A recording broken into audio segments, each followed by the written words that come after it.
Hi, I'm Carissa Clement. I'm Jake Ragsdale. I'm Jack Shade. I'm Emma James. And we're HoverTech HoverTech NCSU. NCSU.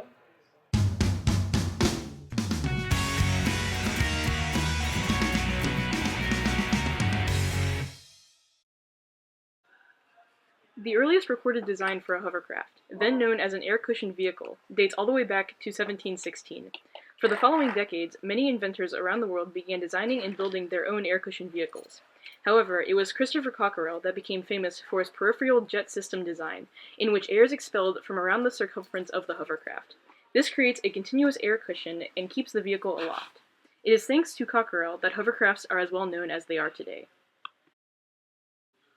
The main features of a traditional hovercraft include an air cushion, a steering mechanism, and two fans, one for lift and one for thrust. The thrust fan pushes air into the skirt and exits below the craft, creating a cushion between the hovercraft and the ground. The thrust fan propels the hovercraft forward, and the vehicle should, in theory, be able to maneuver over any surface. The weight-to-lift ratio of a hovercraft is important, as the lift fan must be strong enough to provide a proper air cushion for the craft to glide on. The engineering design cycle is like the scientific method of applied fields. It is the standard formula for problem solving and helps engineers effectively tackle complex problems. We applied the engineering design cycle to our project as follows. First, we began with our idea, or challenge, which was to build a hovercraft within a $40 budget. Next, our idea moved to the design phase, where we researched the principles of hovercrafts and drafted blueprints to prepare for our construction. Then, we built our hovercraft and began the testing phase, where we found the weaknesses of our hovercraft. From here, we moved to the final stage of the design cycle and began working to further improve our hovercraft. While planning out our hovercraft, we had to factor in many different topics. The pictures here show our original design. Design challenges include providing enough thrust to lift the hovercraft, designing the skirt to maximize lift, designing a turning mechanism, and more. Here, we focused on airflow, weight distribution, and placement of fans and rudders. After purchasing a remote control car, foam board, and two fans, we began construction of the base of our hovercraft. We traced a rough outline on the foam board and cut it out using scissors. We also cut out a small hole to accommodate the opening of our lift fan.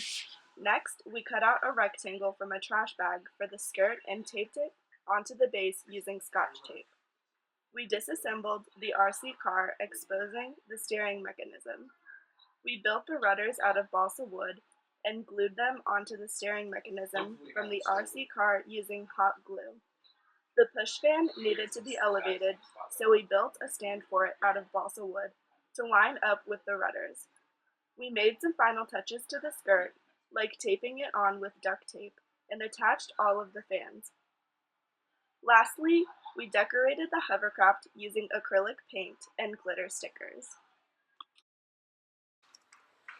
The original skirt did not provide enough lift, preventing our hovercraft from gliding forward the way we wanted it to.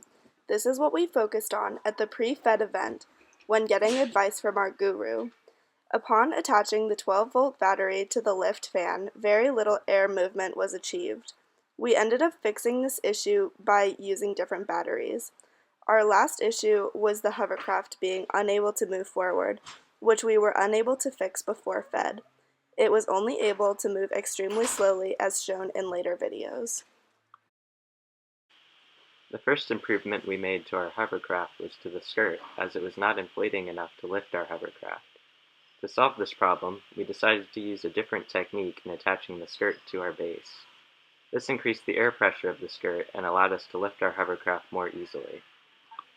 Next, we optimized the spacing of the components of our hovercraft on our base and worked to distribute their weight more evenly. This allowed us to further improve the lift of our hovercraft and to increase the ease with which we could access our various parts. Finally, we added some aesthetic appeal to show our NC State spirit. The next set of improvements we made to our hovercraft were to the lift fan and its power source. First, we oriented the lift fan backwards and at a slight angle to distribute the weight of our hovercraft more evenly. This placed more weight at the front of our hovercraft, giving it some forward momentum to help it propel itself. Then we attached an additional 9-volt battery to our lift fan to give it extra power. Unfortunately, even with all of our improvements, our hovercraft only achieved a top speed of about 1 inch per minute. That is to say, it hardly propelled itself forward at all. This was because our lift fan was still not powerful enough to lift the considerable weight of our hovercraft, meaning there was too much drag placed on our skirt. However, on a more positive note, the steering of our hovercraft was quite successful and an achievement we were very proud of.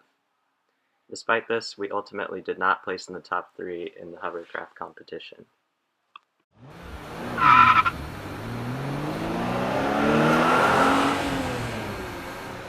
Is it still going to keep together? If we were to do this project again, we would purchase and supply our materials as soon as we completed our design. Additionally, we would stay true to our original schedule and build in time for inevitable setbacks. Our advice to future freshmen is to buy materials and start construction as soon as possible.